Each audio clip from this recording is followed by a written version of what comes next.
La Grande-Bretagne, qui se considère comme le pays le plus traditionnellement démocratique, défenseur des libertés fondamentales et des droits légitimes de l'homme, accepte, tolère et implicitement soutient ces 200 000 sujets rebelles qui, contrairement aux règles élémentaires de la démocratie, maintiennent encore dans l'esclavage 4 millions de Noirs. La situation des territoires portugais et britanniques se prolonge jusqu'en Afrique du Sud. Ce pays est le seul sur cette terre des hommes où les Blancs ont élevé la ségrégation au niveau d'institutions. Et le terme apartheid n'existerait pas dans le langage humain si les Blancs n'étaient pas en Afrique du Sud. Au lieu d'être logiques avec eux-mêmes, en laissant les Blancs et les Noirs séparés, chaque groupe se développant de sa manière, les Blancs poussent leur barbarie en exploitant l'homme noir comme du temps de l'esclavagisme suranné. C'est ainsi que grâce à une main-d'œuvre quasi gratuite, 420 000 Noirs extraient à la main les 2/3 de la production mondiale de l'or au profit des Blancs.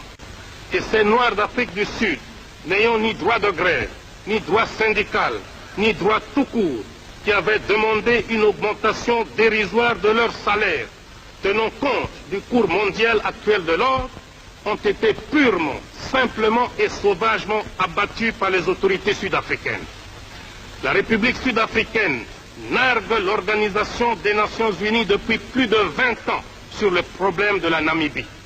Et la chose la plus grave que les racistes sud-africains font actuellement, c'est la balkanisation de ce grand territoire africain.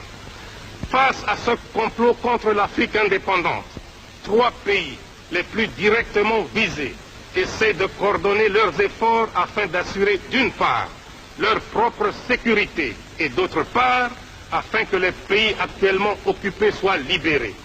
J'en profite d'ailleurs pour rendre un vibrant hommage à mes frères Julius Nyerere et Kenneth Kaunda pour leur sagesse et leur détermination à la cause de la libération africaine.